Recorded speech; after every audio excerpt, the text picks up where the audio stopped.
Ang kinatatakutang CEO na si Marco Velasco. Nagulat nang utusan siya ng isang makulit na batang babae na ayusin ang tirintas nito sa buhok. Tinawag siyang guard ng bata, ngunit binunduli siya ng kaba nang lingunin siya nito. Daig pa niyang humarap sa kanyang childhood photo. Jump Tales presents Marcus and Nadia, Inspiring Love Story, written by Aga and narrated by yours truly, Miss J.A. Tahimik na nakasandal si Marcus Velasco sa itim niyang sasakyan habang malamig ang tingin sa gate ng St. Catherine Academy upang sunduin na nobya. Suot niyang simpleng itim na polo at slacks. Kuya Guard! Natigilan siya nang may biglang humarang sa harapan niya. Isang maliit na batang babae na may sabog na buhok at makapal na kilay ang nakapamewang habang nakatingin sa kanya. Paayos naman po ng tirintas ko. Utos ito sabay abot ng pink na suklay. Baka pangit ako makita ng crush ko at hindi niya ako pakasalan na Torres na makita ko ni Mama na ganito, mapapaaway na naman siya. Nangunutan noon niya. You're too young para magpakasal. Bakit? Bawal po ba yun? Nakataas ang kilay na tanong ng bata. Yes, kasi bata ka pa. Gusto ko kaya magpakasal. Ayokong magaya sa mama ko na walang asawa. Ayokong tumandang walang love life. Sigaw nito. Hindi makapaniwala si Marcus na naririnig niya ito sa isang maliit na bata. Nakakainis sa mga bullies na yun. Ginulo ang buhok ko. Siguro niinggit sila dahil mas maganda ako sa kanila. Nakapamewang nitunturan. Naningkit ang mga mata ni Marcus. Excuse me? Hindi ako marunong at hindi ako guard. Bilis po! Mananagot ako kay Mama kapag nakita niya akong ganito. Bagal niyo po! Inikot pa ng bata ang mga mata nito na parang siya pang naabala. Halos matawan driver ni Marcus na nasa loob ng kotse, habang siya naman ay napahugot ng malalim na buntong hininga. Sa tanang buhay niya, ngayon lang may nag-utos sa kanya ng ganito at isang bata pa. Anong pangalan mo? Malamig niyang tanong habang hawak ang suklay. Mariana Flores. Ngumiti ito na malaki. Cute, di ba? Sabi ni Mama bagay daw sa akin kasi maganda ko at kamukha ko ng daddy ko. Look po oh, parehas tayo ng color ng eyes. Flores?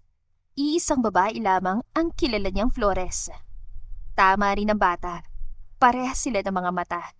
Napairap na lamang si Marcus. Ayaw na niyang maalala ang babaeng nang iwan sa kanya. Bakit po kayo nandito? Dapat nasa labas kayo ng gate nagbabantay. Hindi yun naman po ginagawa ang work niyo eh. Ani Mariana. Hindi ako guard. Sinungaling? Ganyan po yung uniform ng guard. Pares kayo ni Manong Temyong. Siya yung madalas magayos ng buko kapag inaaway ako namang pangit. Pero mas gwapo lang po kayo sa kanya. Makulit pa nitong pakikipagtalo. Narinig na talaga niya ang tawa ni Mang Rodolfo, ang driver niya. Mayabang ang batang nasa harapan niya, pero sa hindi niya maipaliwanag na dahilan, hindi niya rin mabitawan ang tingin dito, lalo na sa mga mata nito. Napansin niyang sabog ang tirintas ng bata, kaya wala siyang choice kundi ayusin yon, kahit halatang hindi niya alam ang ginagawa. Ano ba yan, Kuya Guard? Para kang first timer magtirintas ha. Kulang na lang po maubos ang buhok ko. Mataray na wika nito. Because I am. Napanganga ang bata. Ha? Di ka marunong? Kawawa naman magiging anak mo. Pangaasar pa nito. Mariing napapikit si Marcus. Kung hindi lamang ito bata, baka nasigawan na niya. I'm a Barbie girl in a Barbie world. Kanta ni Mariana. Gayahin mo ko, Kuya Guard. Ha? Ayoko nga. Bakit naman? Para matuto ka na. Para kakantahin mo yun sa anak mong girl soon. Ani Mariana. Ngunit bago pa siya makasagot, ay may 3 batang babae ang lumapit at agad nagtawanan. Oh, si walang papa pala to. Kaya guard na lang inuutusan mong ayusin ang buhok mo. Tumatawang saan ng isang batang babae. Feeling may daddy. Dagdag pa ng isa pa. Biglang nawala ang ngiti sa labi ni Mariana. Napahigpit ang hawak nito sa manggas ni Marcus bago bigla siyang niyakap sa bewang. Meron akong papa. Sigaw nito. Siya! No, I'm not. Hindi nga kita kilala. Sinubukan niyang kumawala sa pagkakayakap ng bata. Ha?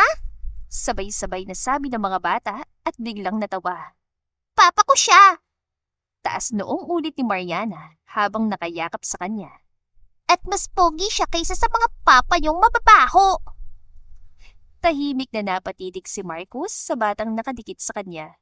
Hindi niya alam kung bakit, pero may kakaibang kabigatan siyang nararamdaman sa dibdib. Papa ko siya.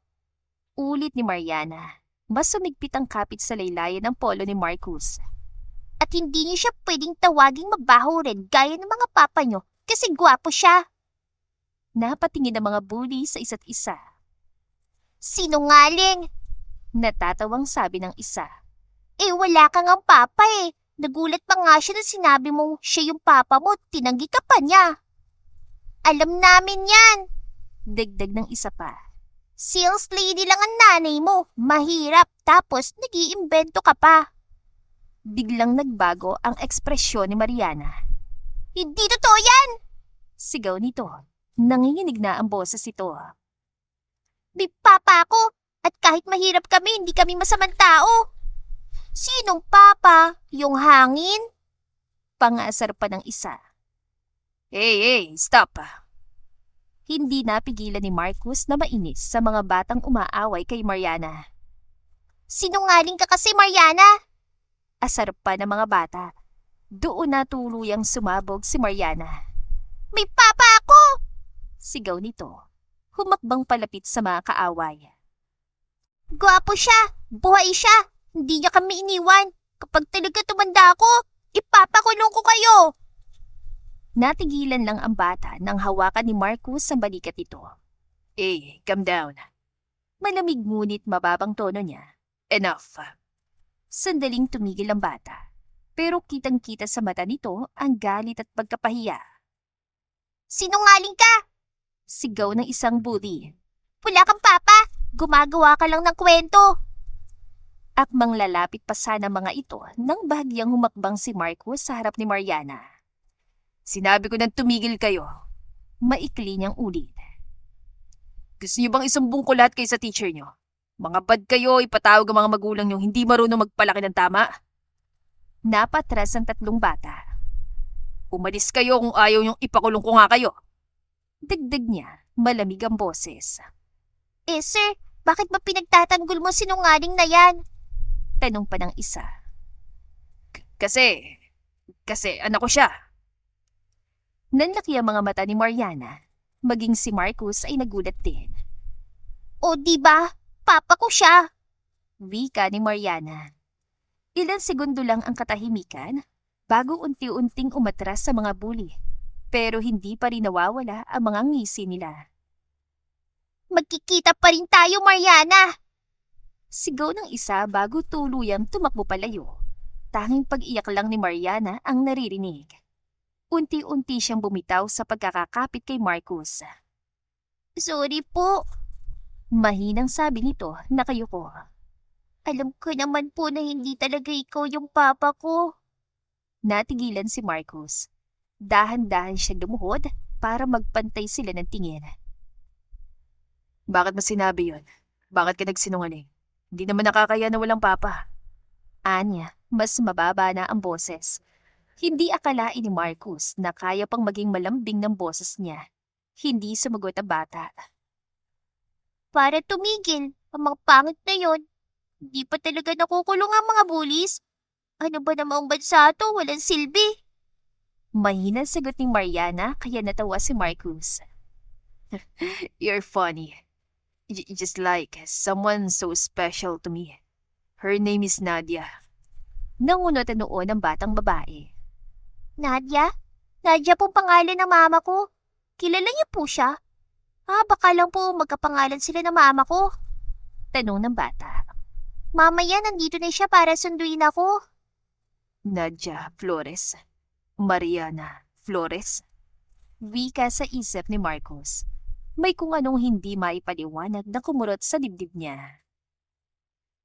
Nanatili siya nakaluhod sa harapan ng bata habang nakatitig dito. Bago pa siya makasagot, ay may biglang babaeng humahangos na tumakbo papunta sa kanila. Mariana! Sigaw ni Nadia. Parehong napalingon sina Marcos at Mariana. Napaaway ka na naman ba? Tinawagan ako ni Teacher Kat. Sinabi na may tinula ka na naman sa playground kaya nais niyang manundo ko na mas maaga. Nanginginig ang dibdib niya habang mabilis na lumalapit sa anak. Gusot ang buhok nito, pawis na pawis, at halatang nagmamadali. Suot nito ang simpleng puting blouse at skirt dahil galing sa trabaho pero hindi pa rin maitago ang ganda nito. Sa isang iglap, parang bumalik lahat kay Marcos. Ang babaeng minsang nagpabaliw sa kanya. Ang babaeng iniwan siya, 6 na taon na nakalipas, nang walang kahit anong paliwanag. Mama! Agad na sigaw ni Mariana bago tumakbo papunta rito. Mabilis itong niyakap ni Nadia at hinawakan ang mukha ng anak. My God, anak, are you okay? Bakit umiiyak ka? Sinabi ko naman na kapag inaway ka, lumaban ka, di ba? Sunod-sunod itong tanong. May mga bullies naman pong pangit. Pwede kaya silang ipakulong, Mama? Baka makatulong po sa atin ang Pangulo. Sumbong ni Mariana habang nakapout. Nang akmang magsasalita pa si Nadia, ay tuluyan ng nagtagpo ang tingin nila ni Marcos. Doon siya natigilan. Parang nawala ang ingay ng paligid. Nanlaki ang mga mata ni Nadia. Mabilis na namutla ang mukha nito. Marcos, halos pabulong nitong sambit. Seryoso lang na nakatayo si Marcos habang nakatitig sa kanya. 6 na taon. 6 na taon siyang iniwan ng babaeng ito na parang wala lang. Walang tawag, walang message, walang paliwanag. Ngayon, bigla na lang itong nasa harapan niya kasama ang batang may apelyidong Flores.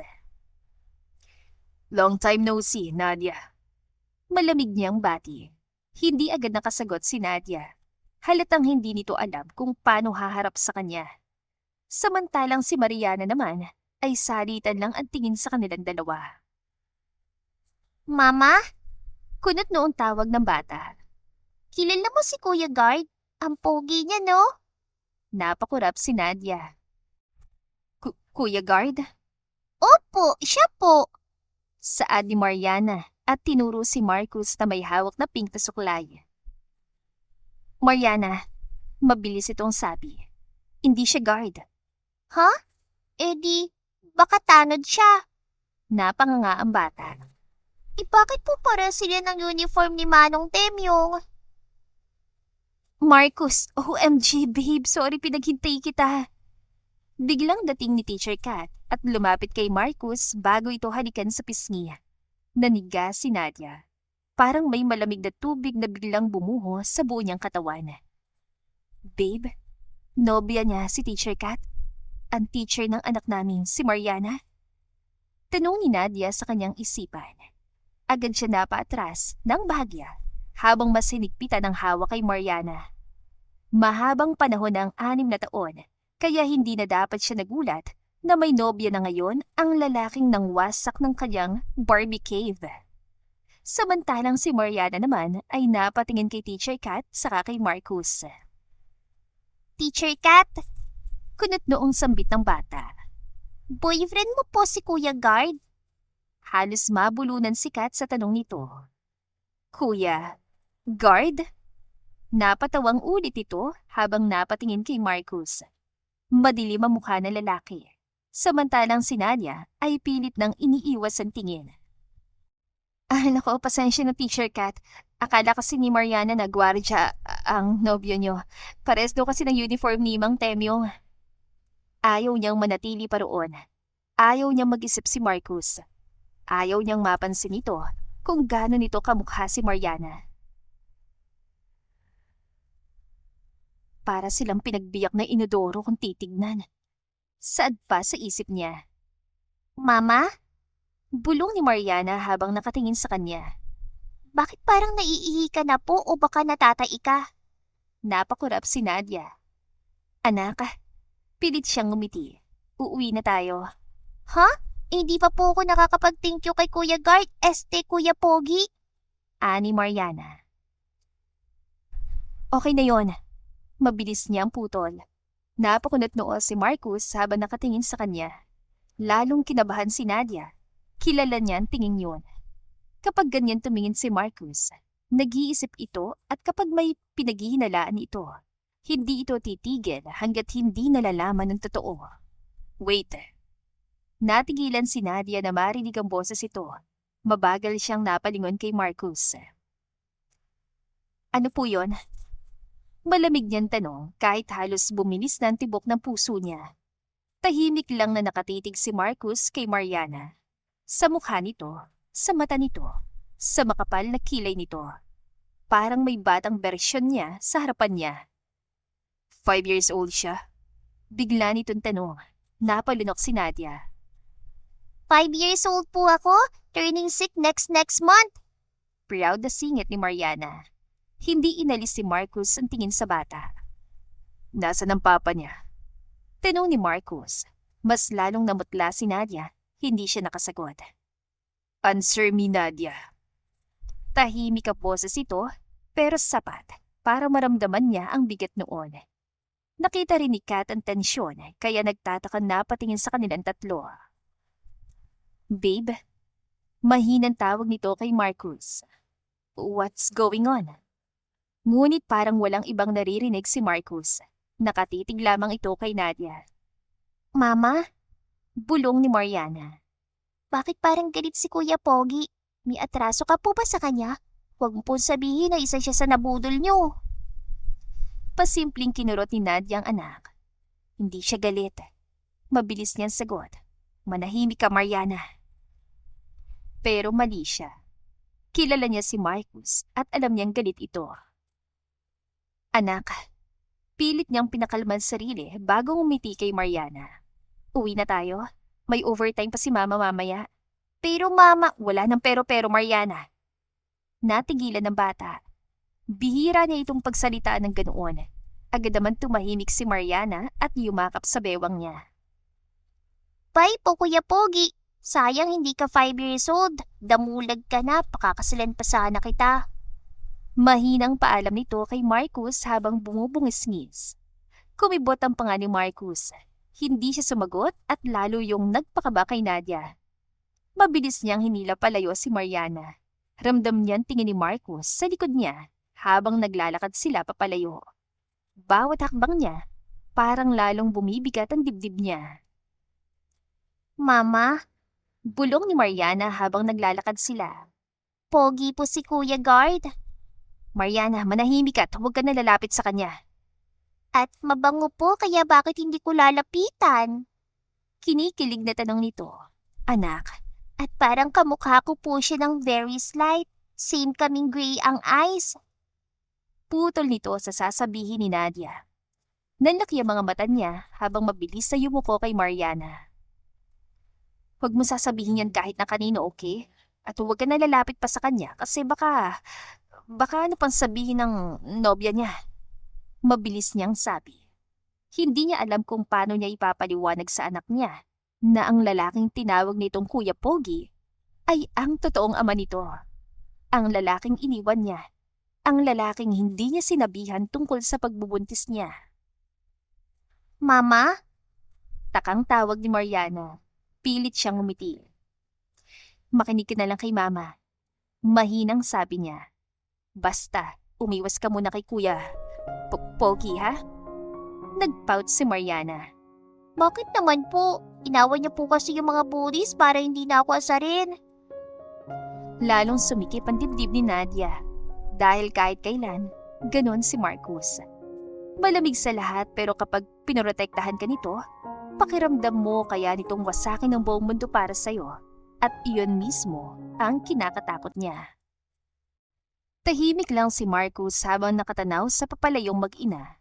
Hanggang sa tuluyan nang mawala si Nadia at Mariana sa paningin niya.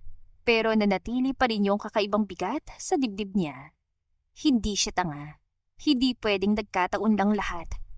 Ang mga mata ni Mariana, Ang kilay nito, ang bibig nitong walang preno, at higit sa lahat, ang edad nito, 6 na taon. Eksakto sa taon nang bigla siyang iwan ni Nadia. Marcus, tawag ni Kat. Napalingon siya kay Kat na nakakunot noo habang nakatingin sa kanya. What? Malamig niyang sagot. Bakit gano'n na lang ang tingin mo sa estudyante ko? Tanong nito. At bakit parang magkakilala rin kayo ng ina ni Mariana? Hindi agad sumagot si Marcus sa babaeng napili ng ina para pakasalan niya. Tahimik lang niyang pinagmasdan ang direksyong tinahak ni Nadia. Hanggang ngayon, narinig pa rin niya sa isip niya ang sinabi ng bata. Mariing kumuyom ang kamao niya. Mang Rodolfo. Agad na bumaba ang driver niya mula sa sasakyan. Sir, anito. Ipahanap po sila't bantayan habang abala pa ako sa trabaho. Natigilan si Kat. Ha? Bakit ipapahanap pa sila?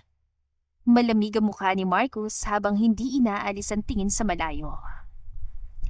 Si Nadia Flores. Malamig niyang utos.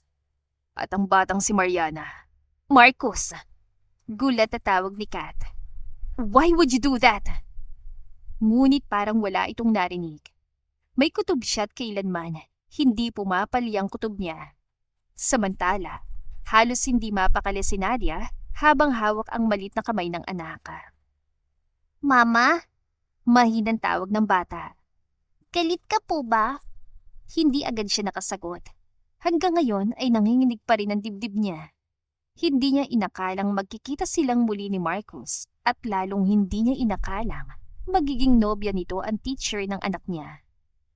Mama, Tawag ni Mariana. Napakurap siya sa kapilit ngumiti. Hindi ako galit, anak. bakit parang gusto mo na pong tumakas? Inosenteng tanong nito. Halos mabulunan si Nadia. Ano po? Inosente pa nitong tanong. Parang ganun naman po ang ginagawa niyo. Napabuntong hininga siya. Hindi niya alam kung paano niya itatago ang totoo sa batang ito. Lalo pat sobrang observant ito.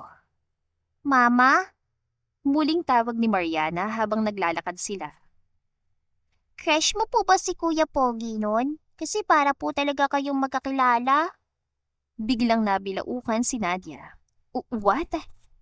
Kasi po kanina parang may tension sa inyo.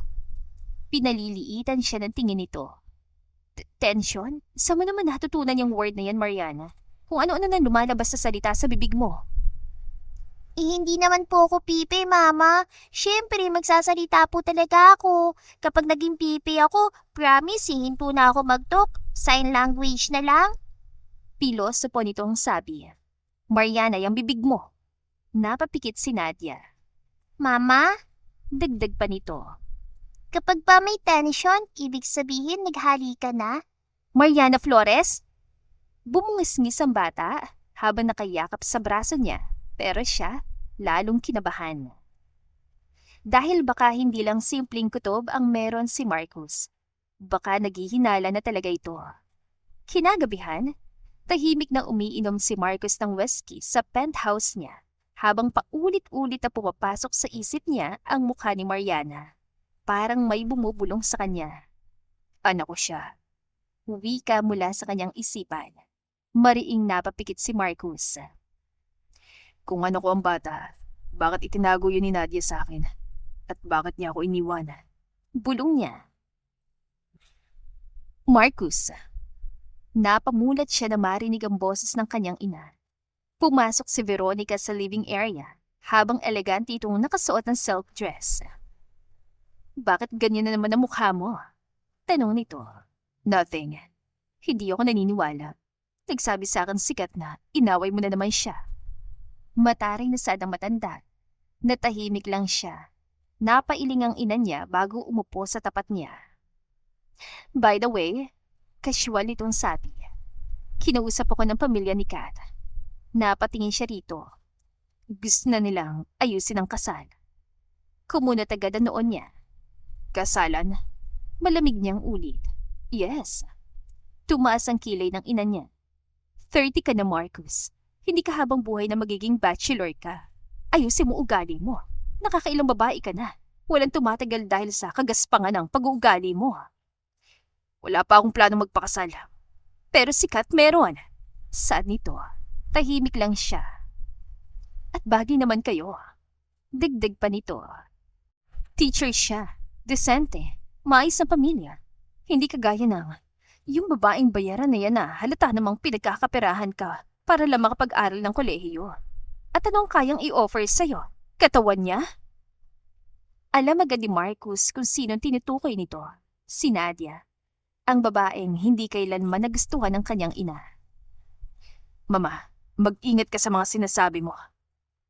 Binigay niya ng malamig na titig ang ina. What? Tanong ni Veronica.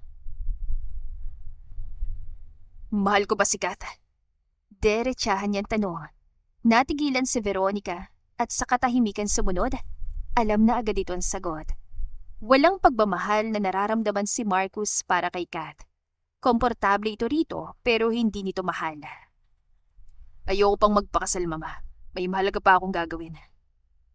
Wala siyang nararamdamang pagmamahal sa mga nagdaang babae sa buhay niya. Hindi kagaya ng naramdaman niya kay Nadia. Yung tipong kahit iniwan siya nito, 6 na taon ang lumipas, pero hindi pa rin niya tuluyang mabitawan. Marcus, mahinang sabi ng kanyang ina. Move on. Napangisi siya na malamig. Kung ganun lang sana kadali. Hindi ako mag-move on, lalo kung may anak kami, Mama. Makikipaghiwalay ako kay Kat.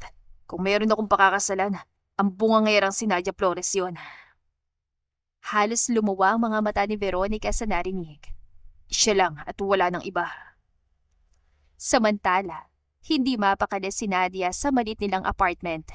Paulit-ulit siyang sumisilip sa bintana. Halos 4 na araw na simula nang makita nila si Marcus. Pakiramdam niya, anumang oras, biglang susulpot si Marcus. Mama! Napatalon siya sa gulat nang magsalita si Mariana habang nakahiga sa sofa. Oo, bakit ka ba nagugulat? Bakit po tayo parang tinutugis kung magtago? Masamang tao ba tayo, Mama? Inosenteng tanong nito habang kumakain ng chichirya. Napahawak si Nadia sa noo. Masyado kang nanonood ng drama at action movies. Pero seryoso po. Umupo si Mariana sa kangumuso. Feeling ko po kasi, Ano? babalik si Kuya Pogi. Magpapakita siya sa akin at pakakasalan niya ako. Inosente nitong sabi. Parang Prince Charming na ililigtas ang princess, ililigtas niya tayo sa kahirapan. Biglang nanahimik si Nadia at hindi niya alam kung bakit. Pero mas lalo siyang kinabahan. Paano kanya pakakasalan? Tatay mo yun. Sigaw ni Nadia sa kanyang isipan. Hindi mapakali si Nadia dahil pakiramdam niya rin. Hindi titigil si Marcus hanggat hindi niya nalalaman ang totoo. Lumipas pa 3 araw at nahihatid na niya si Mariana. Kinakabahan pa rin siya pero hindi naman niya pwedeng patigilin sa pag-aaral ang anak. Halos mabaliw na si Nadia kakaiwas kay Marcus. 3 beses na siyang napa-early out sa trabaho dahil pakiramdam niya ay may sumusunod sa kanya. Minsan, nanggaling siya sa grocery at halos mapasigaw nang makakita ng itim na sasakyan sa tapat ng apartment nila, pero delivery rider lang pala. Mama, Napabuntong hiningan sabi ni Mariana. parang wanted criminal ka na talaga. Hindi tayo wanted. Mabilis niyan sagot. Bakit po kada may dumara na kaitim na kotse, tumatakbo ka? Kapag hinahatid sundo mo po ako para lang may tinataguan. Bakit po? Takot ka po ba? Inosenteng tanong nito. Napakurap si Nadia. Hindi ako natatakot, Mariana. Basta, layuan mong Kuya Pogi na yun kapag nagpakita sa'yo. Baka kung ano pa sabihin ni Teacher Kat. Sungit-sungit nun. Akala mo napakaganda. Simula ng pinagkamalan ko pong guard ang nobyo niya, tinataraya na po ako. Pinapaboran niya sa akin ng blackboard, ang lit-lit ko po. Inis na tura ng anak. Pumasok ka na nga't kapag pinagod ka ng teacher mo, sabihin mo sa akin. Nagpaalam na si Mariana sa ina at pumasok na. Nang mag-break time, ay nag-iisa si Mariana nang mapansin niya si Marcus na tila may iniisip. Wow! Hanga pang sabi ng bata. Para ka na pong spy ngayon at hindi gwardya. Ilang araw na po kita nakikitang nandito. Sabik na sabik ka po kay Teacher Kat. Hindi agad nakasagot si Marcus, pero ngumiti lamang siya. Tinapos niya talagang lahat ng trabaho para mala na mahabang oras kay Mariana. Hi Mariana. Napangiti si Marcus habang nakatingin sa bata. Nakaupo ito sa isang sulok ng school garden habang may hawak na maliit na lunchbox. Anong ginagawa mo rito mag-isa? Tanong niya. Break time po. Kumain ito ng hotdog saka ngumuso bago inabutan si Marcus. Tinago ko po lunch ko kasi baka hingi na naman ng kaklase ko. Napababa ang tingin ni Marcus sa hawak nitong lunchbox. Isang pirasong fried chicken, 3 pirasong maliliit na hotdog at kanin. Hindi niya alam kung bakit, pero parang may kumurot sa dibdib niya. Hindi naman siya lumaking mahirap, pero alam niyang itsura ng batang tinitipid ang pagkain. Yan lang ang pagkain mo? Hindi niya napigilang itanong. Agad na yumakap si Mariana sa lunchbox nito na parang inaagawan. Hindi po ako mamamatay rito. Depensa nito. At saka favorite ko po fried chicken kahit minsan lasang sunog dahil nagmamadali si mamang lutuin. Biglang natahimik si Marcus, parang may humigpit sa dibdib niya sa simpleng salitang yun. At saka, don't talk to me po. Anito, tila nasaktan si Marcus. Bakit naman hindi kita pwedeng kausapin? Sabi ni mama, baka magselos si Teacher Kat. Anito, nangunot noon ni Marcus. Hindi siya magseselos, Mariana. Nakipaghiwalay na siya kay Kat. Hindi niya alam kung bakit, pero galit na galit siya sa ideyang naghihirap ang mag-ina niya. Samantalang siya, kayang bumili ng buong restaurant kung gugustuhin niya. Kuya Pogi, Tawag ni Mariana. pwede bang kapag nandiyan ang mga batang umaaway sa akin, ay magpanggap kang papa ko? Ayoko na kasing napapatawag na si mama rito dahil napapaaway ako. Hirap na yun sa paghahanap ng pera para makakain kami. Ayoko pong maging pabigat kay mama. Napakurap siya sa kabahagyang ngumiti. Okay, Mariana. Sa mata nilang lahat, ako ang papa mo. Ngumiti si Mariana at bumulong. Pero secret lang ha. Ayaw ni mama na kausapin kita. Siguro natatakot yun na itatanan mo po ako. Sige ka, adik yun sa panonood kay Tulpo. Kapag kinidnap mo ko, makita mo na lang nandun siya kay Sir Rafi. Ang bata mo pa. Saan mo ba napupulot ang mga ganyan salita? Sa TV, hindi ka po ba nanonood? Inosenteng tanong ni Mariana. Anak, hindi pwedeng magpakasalang papa at anak. Bakit po? Inosenteng tanong ni Mariana. Basta, bawal yun. Si mama po, pwede mo pakasalan. Tanong pa ni Mariana. Hindi napigilan ni Marcus ang paggiti niya. Gusto mo bang pakasalan ko si mama? Bago yun dapat tulungan mo ko manligaw. Umiling naman si Mariana. Ayoko po sa'yo. Gusto ko po ng papa pero ayoko sa inyo kasi may iba kayong girlfriend. Ayoko po masaktan ng mama ko. Tila may humaplos sa puso ni Marcus dahil sa sinabi ng bata. Tumango na lamang si Marcus at kumagat sa hotdog na bigay sa kanya ni Mariana. Do you want something else? Like, ano po? Kumikinang ang matang tanong nito. Anything. Nanlaki agad ang mata ng bata. Anything? Foods? Tumango si Marcus. Halos mapatalon si Mariana sa saya. Gusto ko po burger, fries, spaghetti, pizza, ice cream, milk tea, chicken ulit kasi baka ma-offend yung chicken kapag hindi ko siya kinain. Napatawa si Marcus na mahina. Unang beses yata ulit siyang natawa ng totoo matapos ang ilang taon. Makalipas ang ilang minuto, halos mapasinghap ang mga estudyanteng napapadaan nang may dumating na sunod-sunod na delivery rider sa school. Delivery po kay Mariana? Ako po yun! Taas kamay agad ng bata. Sunod-sunod na inilapag ang mga pagkain sa mesa. Halos malaglag ang panga ni Mariana. Kuya Pogi, Parang naiiyak nitong sabi. birthday ko po ba? Napangiti si Marcus habang pinapanood ang reaksyon nito. Hindi. Mayaman ka lang po talaga? Tanong ni Mariana. Medyo. Wow! Humawak ito sa dibdib.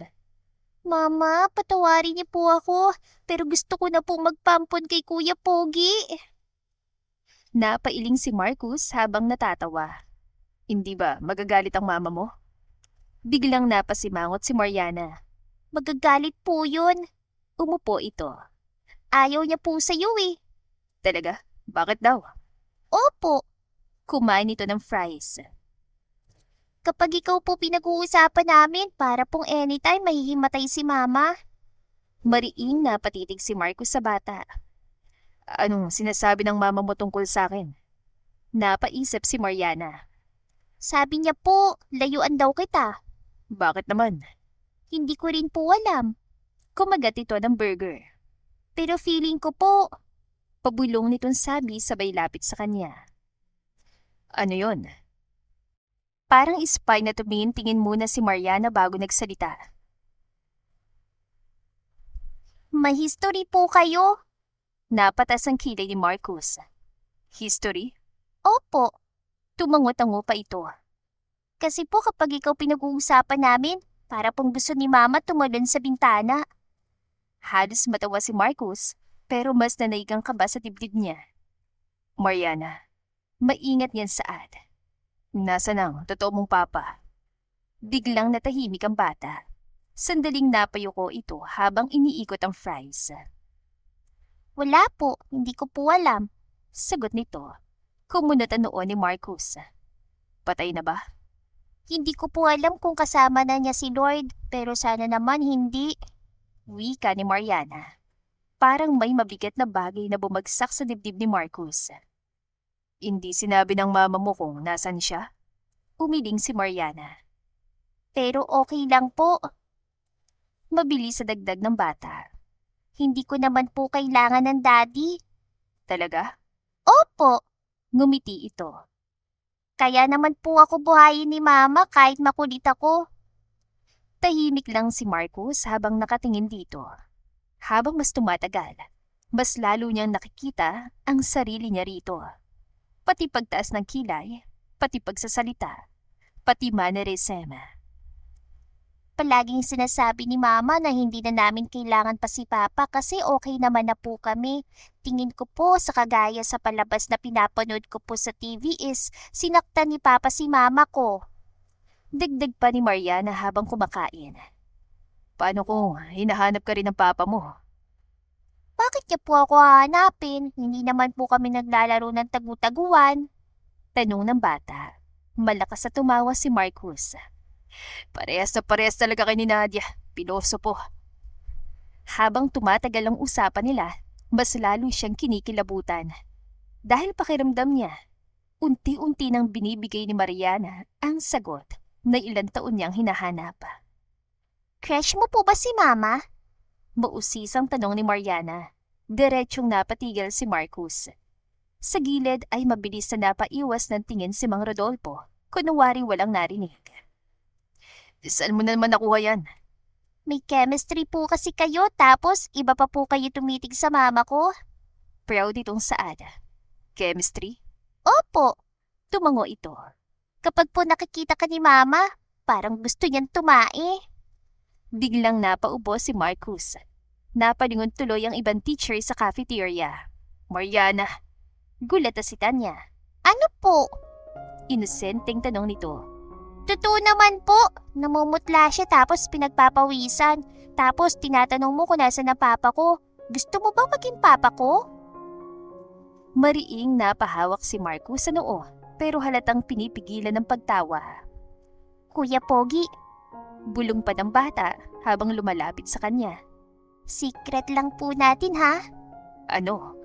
Feeling ko po, Pabulong pa itong nagsalita. Ano?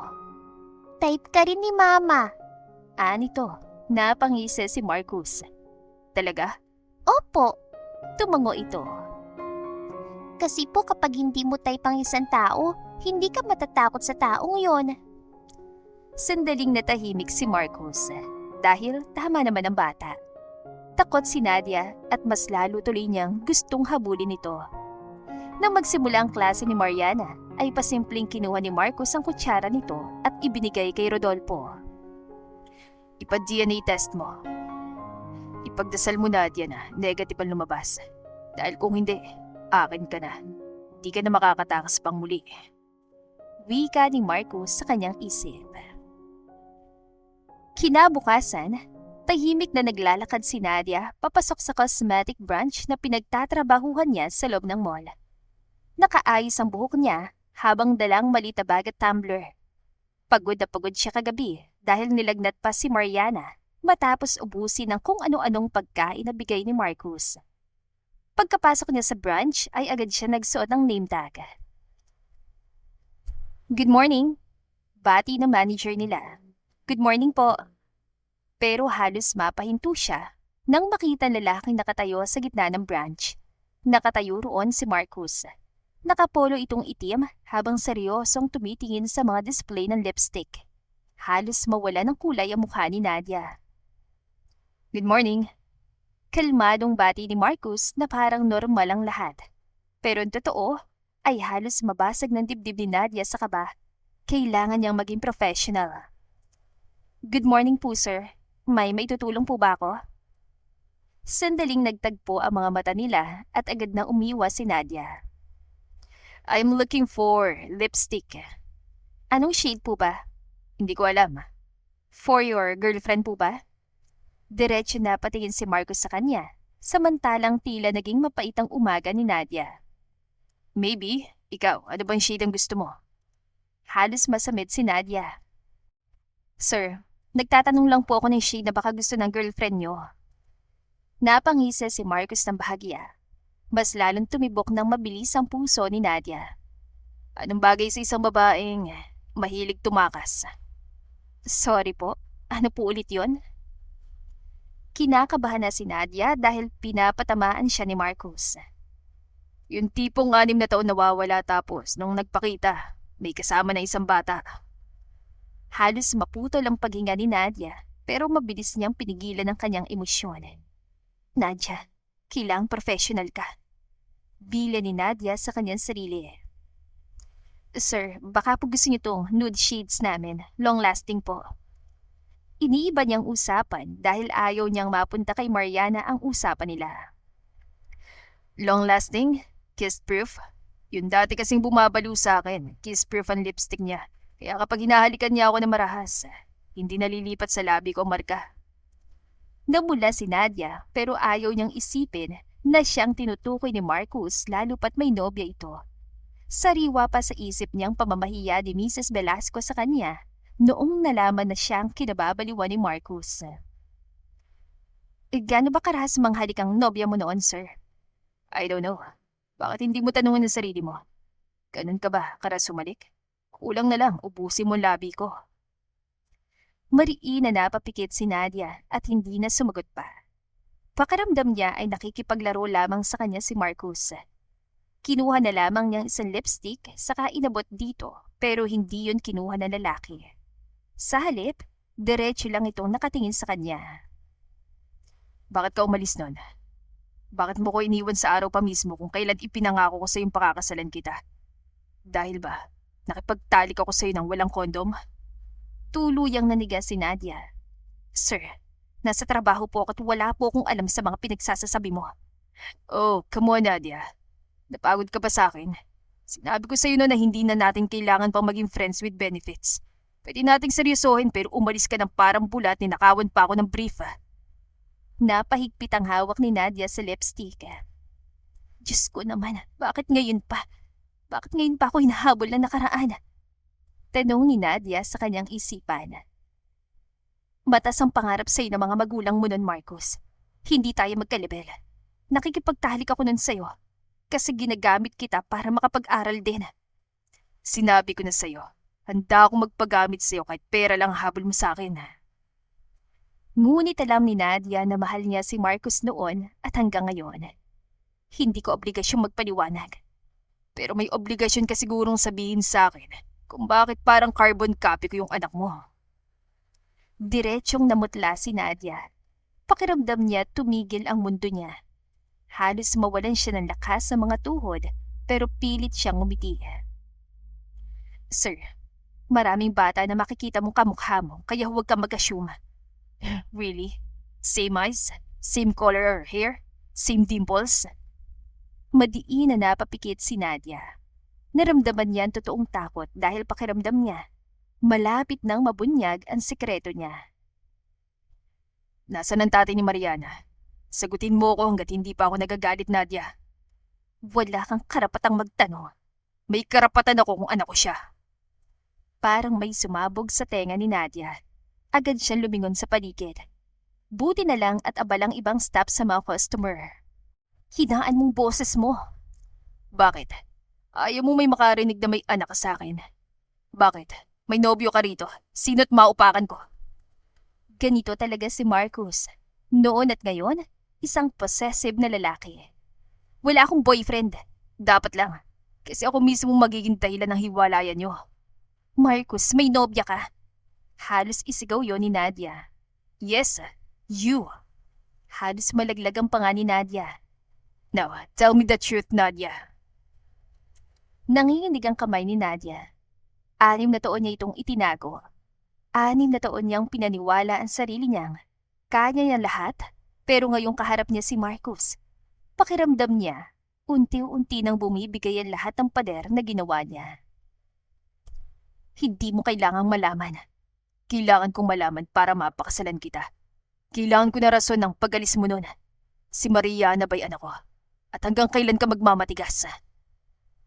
Diretsyong nagtagpo ang mga mata nila at doon muling nakita ni Nadia ang lalaking minsan niyang minahal ng sobra. Marcus Velasco. Ang lalaking dahilan kung bakit siya tumakbo at ang lalaking posibleng sumira ulit sa puso niya. Hindi ako titigil hanggat hindi mo sinasabi sa akin ng totoo.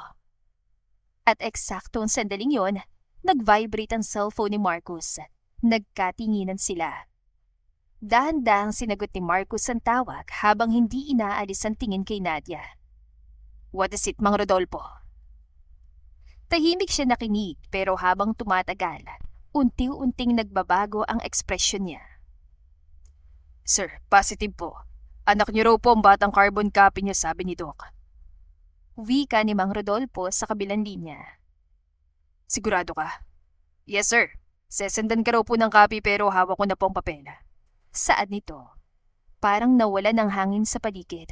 Dahan-dahang bumaling ang tingin ni Marcus kay Nadia. She's my daughter. Now, ang gusto kong malaman, kailan ko pwedeng palitan ng Velasco ang apelyido ng anak ko, Nadia? Tuluyang namutla si Nadia dahil alam niyang nalaman na ni Marcus ang totoo. May kakayahan itong malaman ng katotohanan, hindi man niya sabihin. Ate Nadia, nagulat siya nang tawagin siya ng katrabaho. Yes, gulat niyang tanong. Pinapatawag ka po ni manager. Anito. Kahit na papano, ay naligtas siya pero aalis sa salis siya nang hawakan ni Marcus ang kamay niya, dahilan kung bakit niya ito tiningala. Halos mangatong siya nang hawakan ni Marcus ang pisngi niya papunta sa kanyang nanginginig na labi. See you tomorrow. Soon to be, Mrs. Velasco. Kinabukasan, hindi mapakali si Nadia sa maliit nilang apartment. Kanina pa siyang palakad-lakad. Kinabukasan, hindi mapakali si Nadia sa maliit nilang apartment. Kanina pa siyang palakad-lakad. Hindi siya pumasok para mabantayan ang nilalagnat na anak at iniisip niya pa si Marcus. Halos mapatalon siya sa gulat nang may kumatok at nagsalita. Ma'am Nadia Flores. Boses ng isang matandang lalaki. Nakahinga siya na maluwag dahil hindi si Marcus. Po, sagot niya habang binubuksan ang pinto. Tumambad sa harapan niya ang isang barangay tanod. Pinapatawag po kayo sa barangay hall. Seryoso nitong saad. Nanlamig agad ang buo niyang katawan. Ha? Bakit po? May nagreklamo raw po sa inyo. Wika nito. Parang huminto ang mundo ni Nadia. Reklamo? Ulit niya habang mabilis na napatingin kay Mariana, na kasalukuyan nakaupo sa sahig at nagdodrawing gamit ang Crayola habang masama pa rin ang pakiramdam. Biglang nanlaki ang mga mata ng bata. Mama! Bulalas nito. Sabi ko na nga ba wanted na tayo? Mariana, sita agad niya. Mama, makukulong ka? OMG, I'm homeless na? OA na tanong nito. Anong homeless? Ulila, hindi homeless. Tumigil ka nga anak.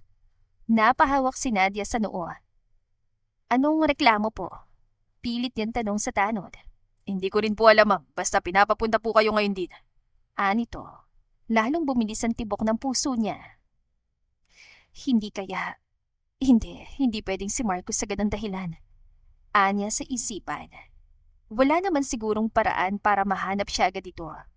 Okay po, pilit niyan sagot. Pagkasara ng pinto ay mabilis siyang napaharap kay Mariana. Anak, mabilis niyan saad. Kapag may dumating, magtatago ka sa kwarto, okay? Huwag kang lalabas. Babalik din ako agad. Napakurap ang bata. Mama, criminal po ba tayo? No! Mabilis niyan sagot. Bakit ako magtatago? Tanong nito. Halos mapahiyaw siya. Basta sumama ka na nga lang. Baka biglang dumating si Marcus at kunin ang anak. Pagdating nila sa barangay hall, ay halos gusto nang umatras ni Nadia. Hindi niya alam kung bakit, pero sobrang lakas ng kutob niya. Mama, Bulong ni Mariana habang nakahawak sa palda niya. hindi ka pwedeng makulong. Hindi siya nakasagot. Dahan-dahan silang naglakad papasok. At doon, tuluyan siyang natigilan. Nakatayo sa gitna ng barangay hall si Marcus. Nakasandal ito sa mesa habang malamig ang mukha at nakapamulsa. Katabi nito si Mang Rodolfo, habang ang kapitan naman ay halatang kabadong nakangiti. Parang nawala ng hangin si Nadia. What the hell? Halos pabulong niyan sambit. Dahan-dahang napalingon si Marcus sa direksyon nila at sa isang tingin pa lang nito, parang gusto na niyan tumakbo. Mama, Bulong ni Mariana. si Kuya Pogi. Hi Mariana. Nakangiting sabi ni Marcus. Napakurap ang bata. Ano pong ginagawa niyo rito? Wanted ka rin po? Marcus. Madiin tawag ni Nadia. Anong ibig sabihin nito? Tahimik lamang itong nakatingin sa kanya. Ang ibig sabihin nito, malamig nitong saad. Gusto kong malaman kung bakit mo itinago sa akin ang anak ko. Biglang natahimik ang buong barangay hall. Nanlaki ang mga mata ni Nadia. Marcus. Sir, singit pa ng barangay captain habang nagpupunas ng pawis. Baka naman pwedeng pag-usapan natin na maayos. Quiet! Agad namang natahimik ang kapitan. Samantalang si Mariana ay salitan lang ang tingin sa kanilang dalawa. Wait, Kunot noong sambit ng bata. anak? Parang nawala ng dugo sa mukha si Nadia. Hindi niya gustong malaman ng anak niya ang ganito. Mama, Dahan-dahang lumingon si Mariana sa kanya. ano pong ibig sabihin ni Kuya Pogi? Hindi agad siya nakasagot. Samantalang si Marcus ay hindi inaalis ang tingin sa bata. 6 na taon niyang hinanap ang sagot kung bakit siya iniwan ni Nadia. At ngayong nasa harapan na niya ang batang halos carbon copy niya, pakiramdam niya'y mababaliw siya sa galit. Humakbang siya palapit sa mag-ina. Lalong kinabahan si Nadia. Marcus, not here. Then where? Malamig nitong tanong. Saan mo gustong pag-usapan? Sa korte? Napasinghap ang mga marites na nasa barangay. Ay, mayaman yata ito. Bulong ng isa. Ang gwapo. Bulong naman ng isa. Parang artista. Mama, Bulong ni Mariana habang hinahatang ang blouse niya. parang teleserye na po. Sabi ko na nga ba type ka nitong si Kuya Pogi eh. Halos maiyak si Nadia. Marcus, please. Mahina niyang sabi. Ngunit parang wala itong naririnig. 6 na taon, Nadia. 6 na taon mong itinago sa akin ng batang kamukhang kamukha ko. Hindi siya makasagot dahil totoo naman. Kasalanan niya. Mama, Nanginginig na ang boses ni Mariana. ano pong tinatago niyo? Ang saseryoso niyo po. Doon tuluyang nabasag ang puso ni Nadia. Lumuhod siya sa harapan ng anak at hinawakan ang mukha nito. Anak, nanginginig yan saad pero bago pa siya makapagsalita, ay muling nagsalita si Marcus. I'm your father, Mariana. Hindi na to isang pagkukunwari. Ako talagang ama mo. Parang huminto ang buong mundo. Nanlaki ang mga mata ni Mariana. Ha? Tahimik na nakatitig si Marcus sa bata habang mariing nakakuyom ang kamao niya.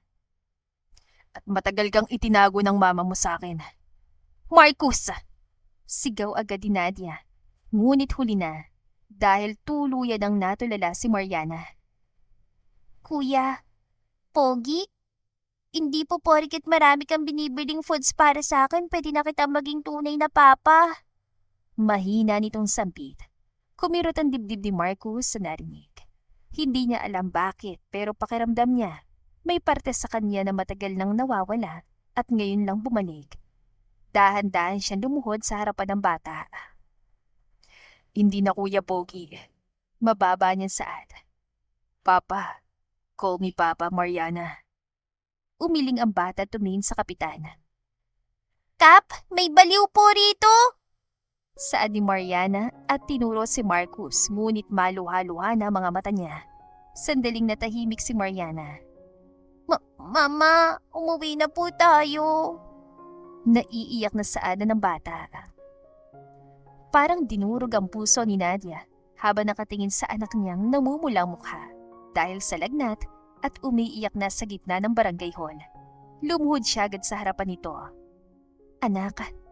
Ngunit mabilis na umatras si Mariana habang nanginginig ang labi. Mama, Basag ang boses ito. totoo po ba? Tahimik ang buong barangay hall. Pati ang mga tsismosang kanina pa nakatingin ay tila hindi na makaimik. Mariana, tama na anak. Siya po ba talaga ang papa ko? Tuluyan ang bumuhos ang luha ng bata. Parang may kutsilyon tumarak sa dibdib ni Nadia. Ayaw niya sanang ganito malalaman ng kanyang anak. Hindi sa gitna ng barangay dahil nireklamo siya ni Marcus. Hindi sa harap ng maraming tao. Dahan-dahan niyang hinawakan ang mukha ng anak at nanginginig siyang tumango. Oo anak. Siya ang papa mo. Parang huminto ang paligid.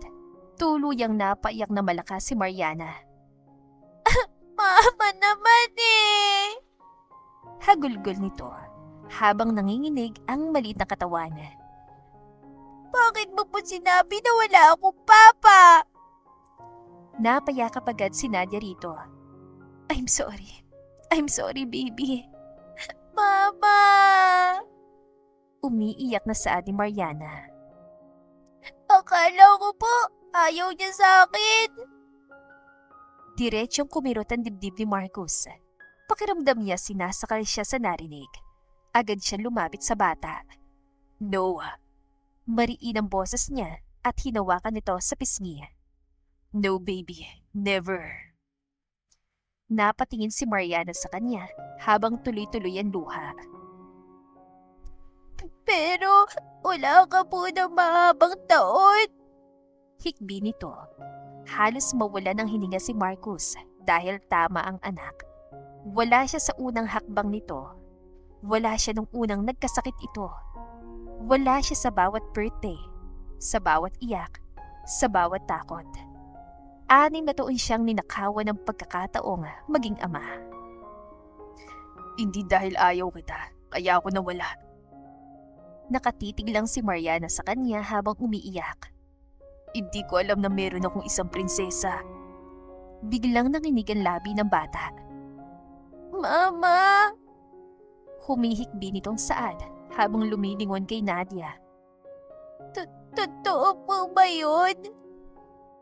Tahimik na napapikit si Nadia, saka muling tumango at doon tuluyang napahagulgol si Mariana. Hindi inaasahan ni Nadia nang bigla itong tumakbo papunta kay Marcus at mahigpit na yumakap dito. Halos matigilan si Marcus. Parang tumigil ang mundo niya habang yakap-yakap siya ng maliit na batang matagal na pala niyang anak. Papa! Iyak ni Mariana. Papa pala talaga kita. Kaya pala maganda ako kasi pogi ka. Tuluyang namulang mata ni Marcus habang natatawa. So, ako yung pangit. Hindi napigilan ni Nadia na tanungin. Umiling naman si Mariana. Samantalang si Marcus ay dahan-dahan niyang niyakap ang anak. At sa unang pagkakataon sa buhay niya, pakiramdam niya may tahanan na siya. Ngunit biglang humigpit ang yakap ni Mariana saka ito humarap sa mga tao sa barangay hall habang umiiyak. At kayo! Singhal ng bata habang nakaturo sa mga marites. Nagulat ang lahat. Mariana, ibaba mong kamay mo. Gulat at tawag ni Nadia. Palagi niyong inaaway si Mama! Hagulgol ng bata. Sinasabi niyo pong malandi siya kasi wala siyang asawa! Nanlaki ang mata ng mga babae sa gilid. Mariana, mahina saad ni Nadia habang naiiyak na rin. Hindi niyo alam umiiyak si Mama gabi-gabi! Sigaw pa ng bata habang yakap si Marcus. Naririnig ko po kayo! Sinasabi niyo po walang magkakagusto kay Mama kasi may anak siya! Tahimik ang buong barangay hall. Minsan po umiiyak si Mama sa banyo habang tumatae. Tuloy-tuloy na sabi ni Mariana habang punas ng luha. Tapos sasabihin niya okay lang siya kahit hindi naman. Tuluyang napaiyak si Nadia. Samantalang si Marcus, unti-unting nanlalamig ang mukha. Dahan-dahan siyang tumingin sa mga taong nasa paligid at sa isang tingin pa lang niya, halos matakot agad ang mga naroon. Wow! Bulong ni Mang Rodolfo. Mukhang may mamamatay. Kap, pwede ba sila na lang ang ireklamo ko? Tanong ni Marcus at tinuro ang mga tsismosa sa gilid. Diretsyong natahimik ang mga babae. Mahigpit na nakayakap si Mariana kay Marcus na tila takot na mawala ulit ito. Samantalang si Marcus ay hindi inaalis ang malamig na tingin sa mga tao. 6 na taon yung hinusga na magina ko. Parang pinuhusan na malamig na tubig ang buong barangay. Hindi na napigilan ni Nadia ang mapaiyak na marinig yun. Habang wala akong alam, kayo pang may lakas ng loob na pagsalitan sila. Sir, nanginginig na sabi ng kapitan. Huwag kayong mag-eskandalo rito. Akala ko po nandito kayo para lang mapapayag si Ma'am Nadia na sumama sa inyo. Papa, Mahinang hikbi ni Mariana. huwag niyo po kaming iwan ni Mama. Tuluyang nabasag ang puso ni Marcos. Mahigpit niyang niyakap ang anak habang pinipigilan ang sariling maiyak. Never again. Pagkatapos ay dahan-dahan siyang tumingin kay Nadia. Namumugto ang mga mata nito habang nanginginig ang labi. Wala nang tatakbo, Nadia. Di ko hayaan na tumakbo ka pa. Hindi yan makakatakbo ng matagal, Papa. Hinihikayang si Mama. Inosenteng saad ni Mariana. Natawa ang mga tanod kay Mariana. Hindi napapayag pa si Marcos na hindi sila mabuo. Sa akin lang mag-ina ko. Kung kailangan kalimutan ko sakit na nakaraan sa pag-iwan sa akin ni Nadia noon, gagawin ko. Ani Marcos sa kanyang isipan.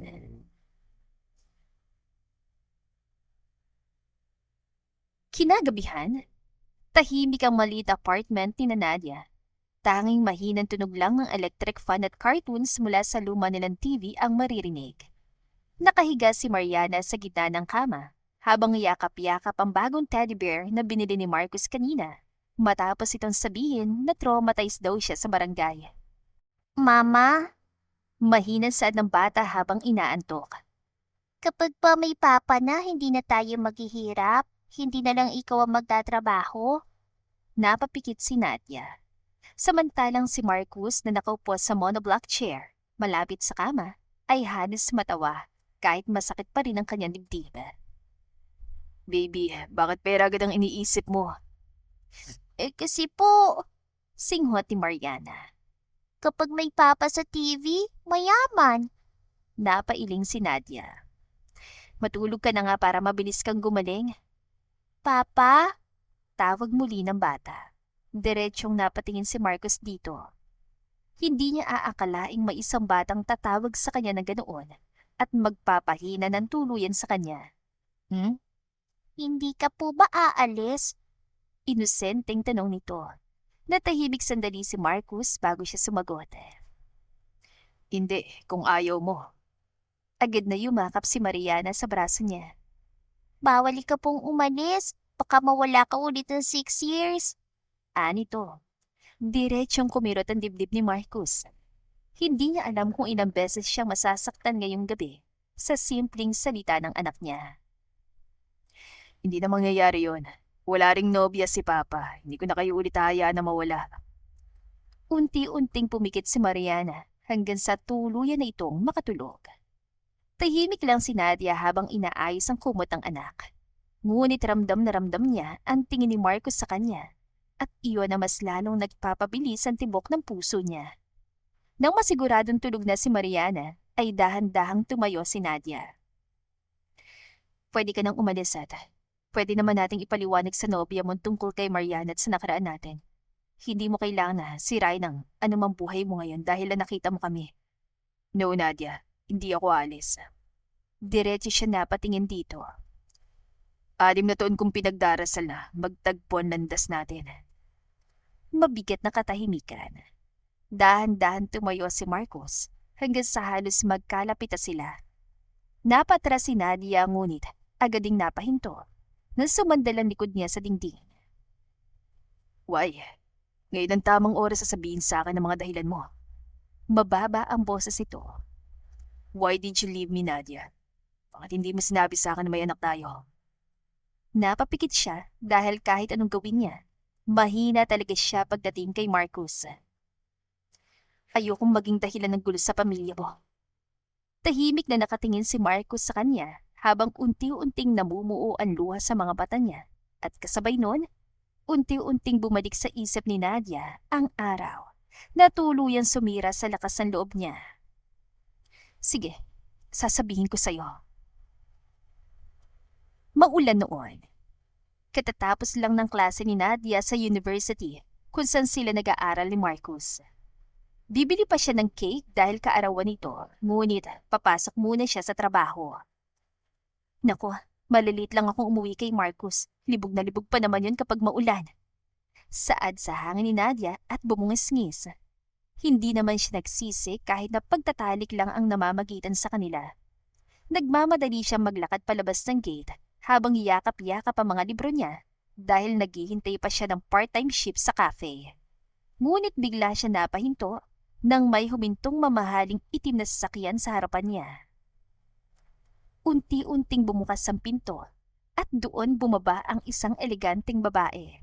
Naka-pearl earrings ito habang nakataas ang baba at malamig ang tingin.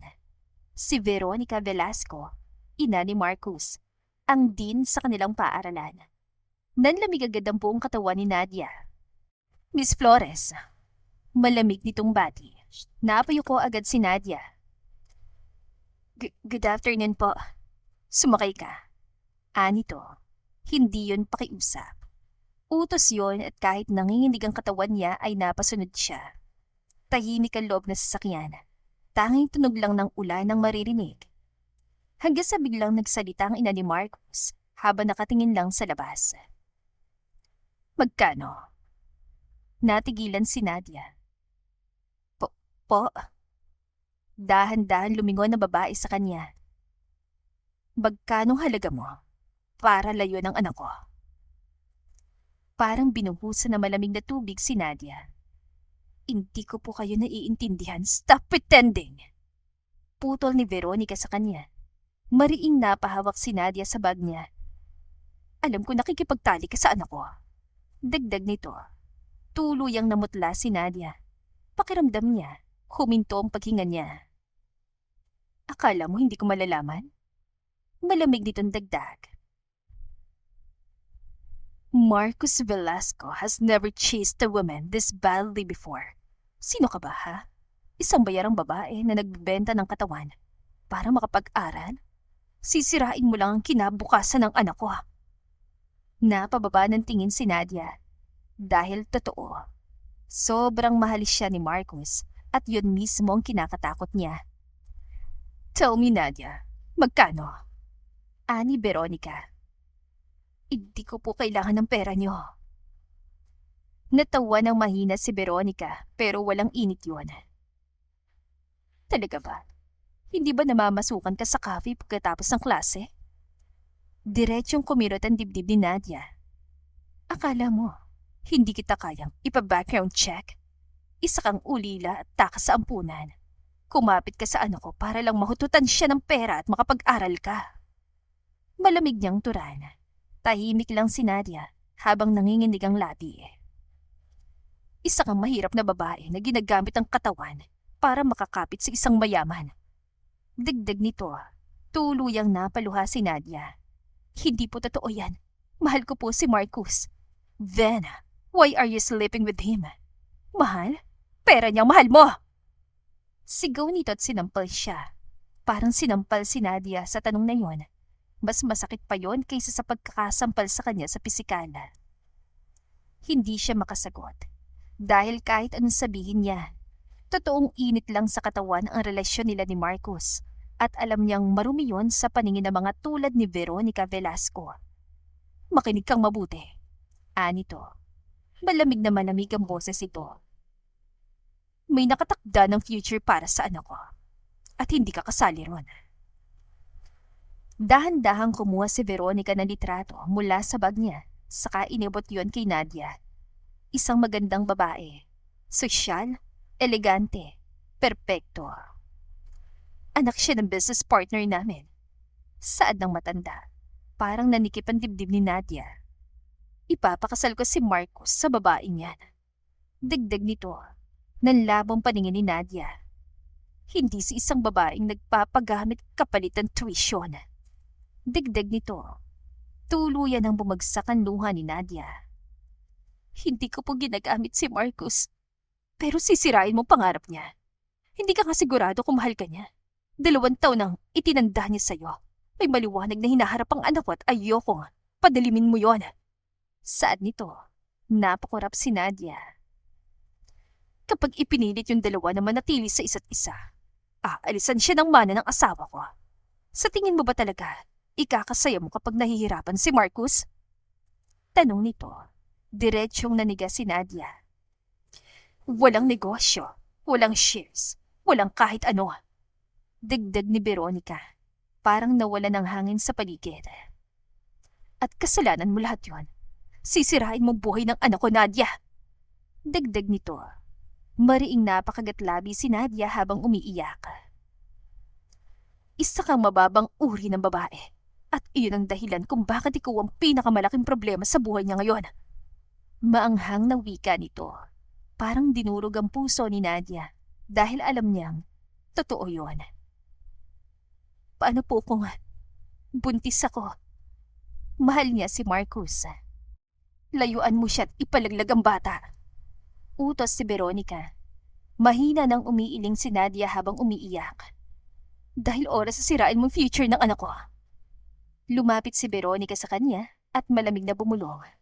Sisiguraduhin kung pagsisisihan mong ipinanganak ka at mawawala pa sa iyong batang yan. Tuluyang napahugulgol si Nadia at kinabukasan noon, nawala siya sa buhay ni Marcos na parang bula matapos may mangyari sa kanila nang pumunta siya sa kondo nito. Iniwan ang isang cake na may nakasulat na, I love you Marcos, happy birthday.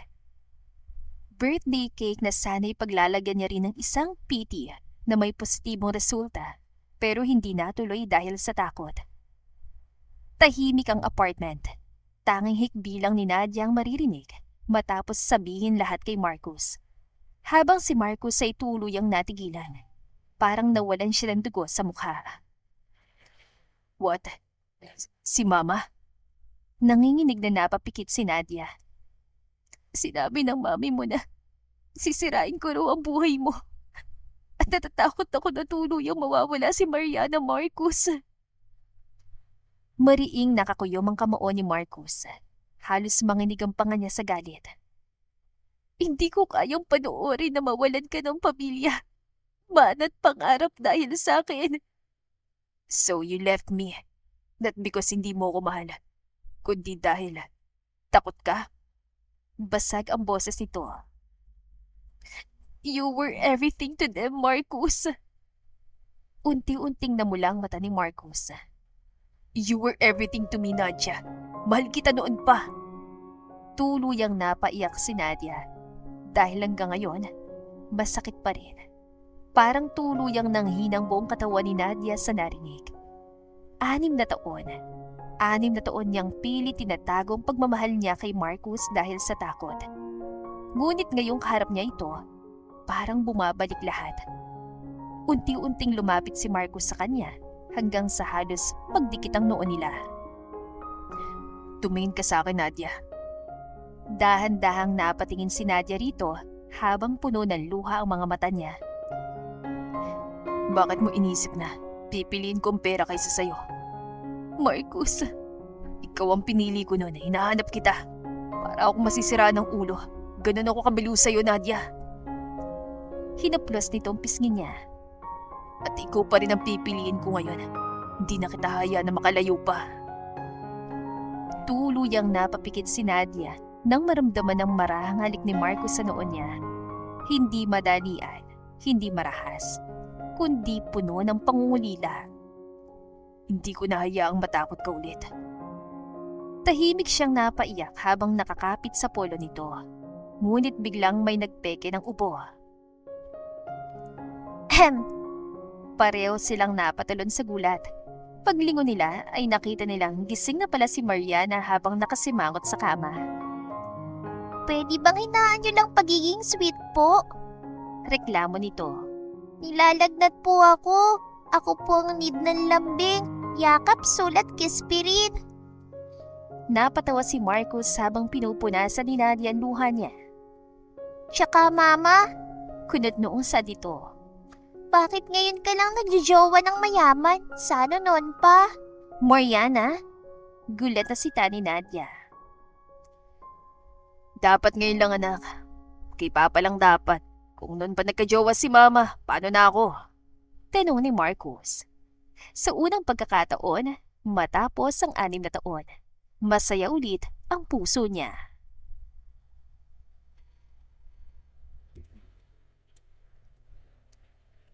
Makalipas ang ilang araw, halos mabingi ang buong school sa boses ni Mariana. May Papa is here! Sigaw nito habang tumatakbo sa hallway. Napalingon agad ang mga estudyante, pati mga teacher, at doon nila nakita si Marcus. Nakatayo ito sa labas ng classroom habang nakasuot at may hawak na lunchbox at pink na tumbler. Parang tumigil ang mundo ng mga nanay sa school. Grabe, ang gwapo, parang artista. Samantalang si Mariana ay nakapamaywang habang nakataas ang noo. Opo! Proud itong saad. Sa amin lang po siya ni Mama. Pinahiram na nga namin kay Teacher Kat, no? Napatawa si Marcus habang binubuhat ang anak at hinarangan ang labi nito. Princess, hindi ako laruan. Hindi ako nahihiram. And please, don't mention a name. Papa, Bulong agad ni Mariana. mayabang po ba kapag pinagkalat kong bilyonaryo ka kagaya ni Henry C? Napatawa ng malakas si Marcus. That's dangerous na ako. Baka kidnapin ka. Okay lang po. Bulong nito. Nabully ako dati eh. Time to shine ko na. Napailing na lang si Marcus. Ngunit sa gilid, mariing nakatitig si Teacher Kat. Halatang naninigas ang panga nito habang pinapanood si Marcus na masayang kausap si Mariana. Good morning, teacher. Malamig na bata ni Mariana. Ngumiti si Teacher Kat pero halatang pilit. So, totoo pala, Marcus. What? Naanak mo siya at tuluyang sinuway ang mami mo. Mapait itong tanong. Tahimik lang si Marcus bago siya tumango at agad itong hinawakan ng ulo ni Mariana na masayang kumakain ng fries. Hindi ako nagsising nakipaghiwalay sa'yo, Kat. Masaya ako sa pamilya ko. Diretsyong nanlamig ang mukha ni Teacher Kat.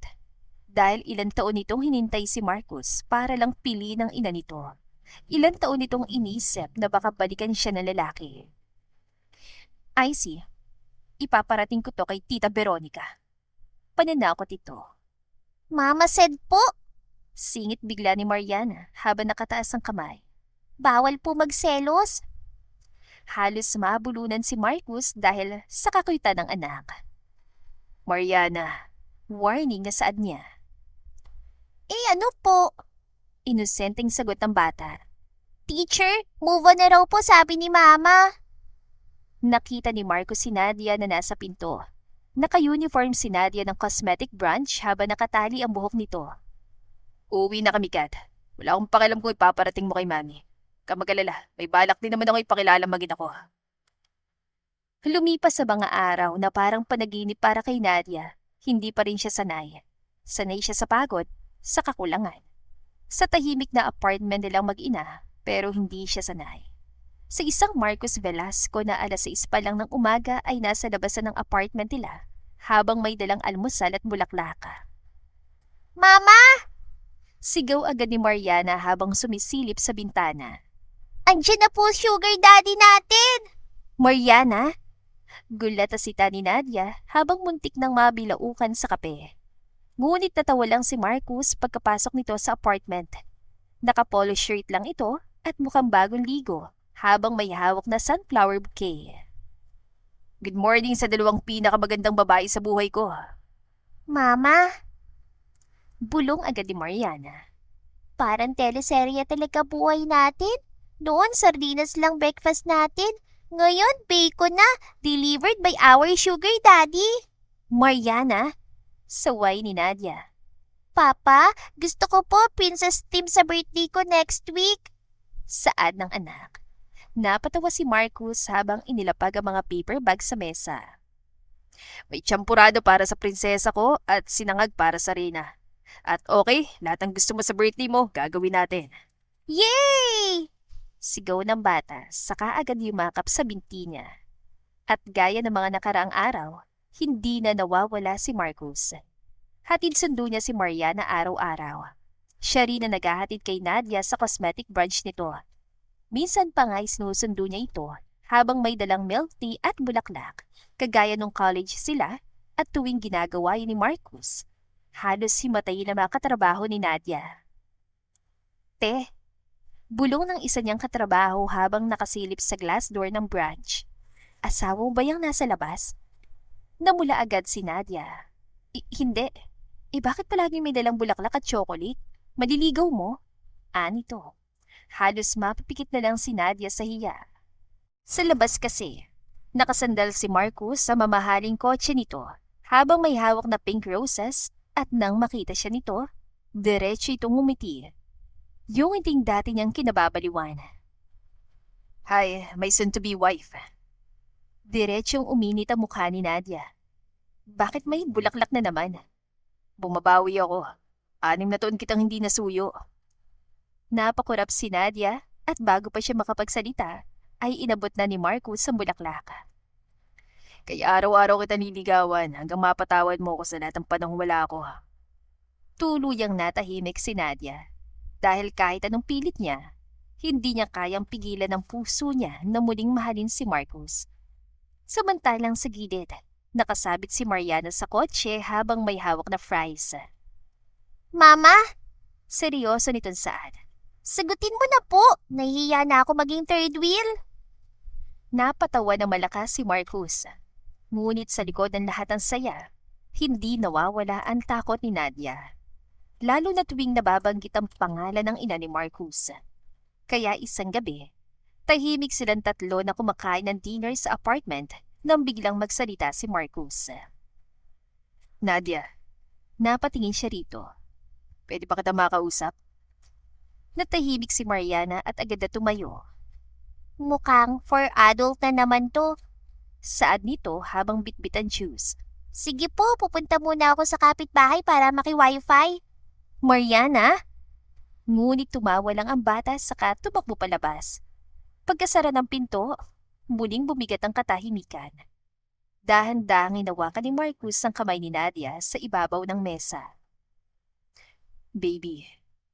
Diretsyong bumilis ang tibok ng puso niya sa tawag nito. Matagal na niyang hindi naririnig yun. Gusto ko ipakilala si Mariana kay Mami. Parang binuhusan na malamig na tubig si Nadia. Agad siyang napabitaw sa kamay nito. Marcus, I know. Mahina ang boses ito. Alam ko natatakot ka pa rin. Napayuko si Nadia. Paano hindi?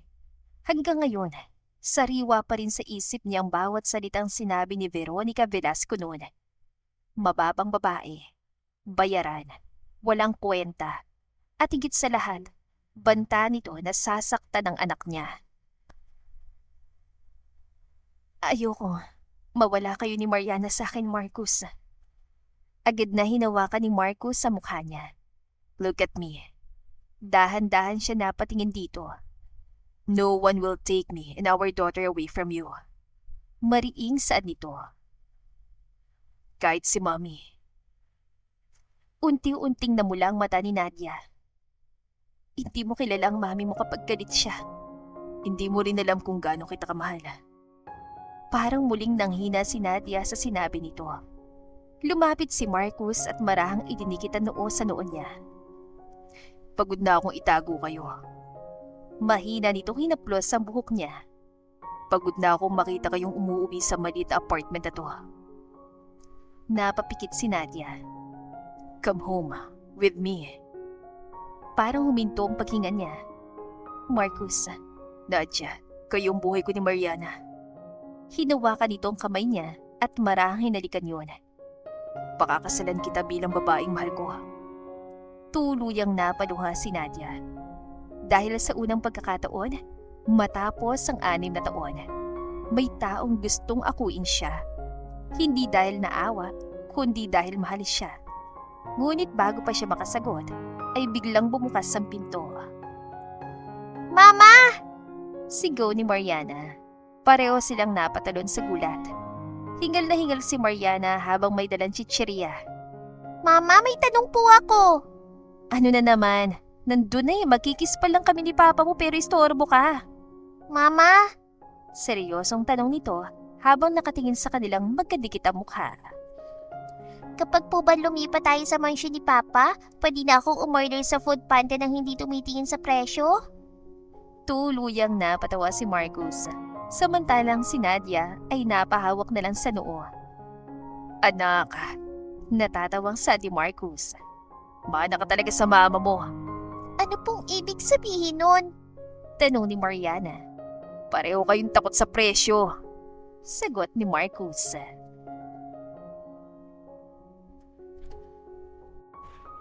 Hindi mapakali si Nadia habang nakaupo sa loob ng mamahaling sasakyan ni Marcus. Mama, Excited itong bulong. mukhang mali yung bahay ni Papa. Napapikit si Nadia. Samantalang si Marcus ay panakanakan sumusulyap sa kanilang dalawa habang nagmamaneho. Baby, relax. Madaling sabihin. Mahina niyang sagot. Hindi ikaw yung tinawag na mababang babae. Agad na nanigas ang panga ni Marcus. Hindi pa rin niya matanggap na kayang sabihin yun ng sariling ina kay Nadia. Pagdating nila sa Velasco Mansion, ay halos manlambot ang tuhod ni Nadia. Napakalaki ng mansyon, halos parang hotel. Mama, Manghang bulong ni Mariana. pwede po bang mawala rito? Gusto kong maglaro ng tagu-taguan. Natawa si Marcus. Sure baby, pero mamaya na. Pagkabukas pa lang ng pinto ay agad silang sinalubong ng mga katulong. Where's mom? Sir, alanganing sa ng isang katulong. Nasa dining hall po kasama si Ma'am Kata. Diretsyong nanlamig ang mukha ni Nadia. Marcus, ngunit marahan itong hinawakan ng kamay niya. Trust me. Pagpasok nila sa dining hall, ay agad na huminto ang mundo. Marcus! Malamig na saad ni Veronica. Ano itong naririnig ko? Tahimik lang si Marcus habang mahigpit ang hawak kay Mariana. I'm here to introduce my family. Parang binagsakan ng bomba ang buong silid. Nanigas si Veronica. Samantalang si Kat ay unti-unting namutla. Mama, Bulong ni Mariana kay Nadia. parang kontrabida po siya sa teleserye. Mariana, mahinang saad ni Nadia. Ngunit huli na. Narinig yun ni Veronica. Dahan-dahan tumingin na matanda kay Mariana at sa isang iglap, parang nawala nito ng boses. Dahil para nito nakikita si Marcus nung bata. Totoo ba to?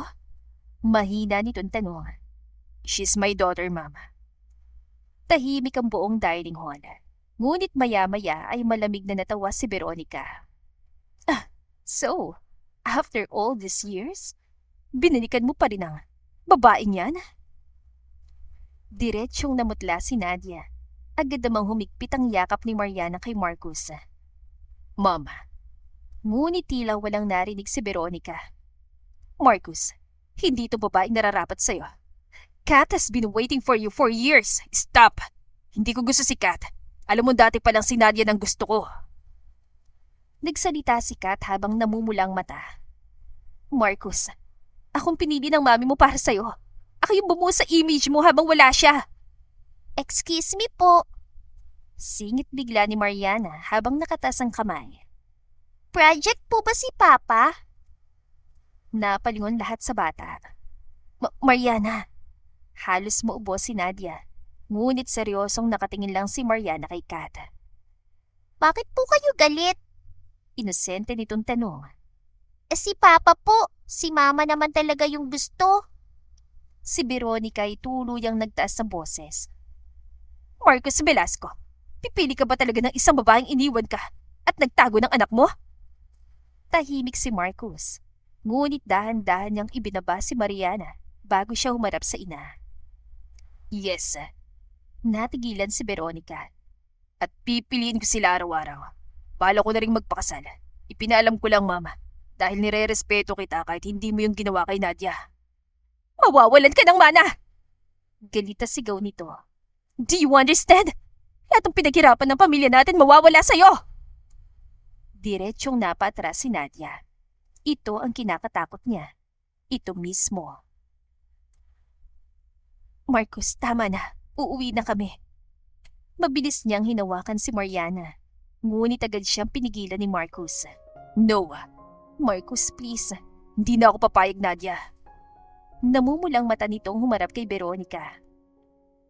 6 na taon mo kong ninakawan ng pamilya. Ginawa ko yun para sa future mo! Sigaw ni Veronica. Future?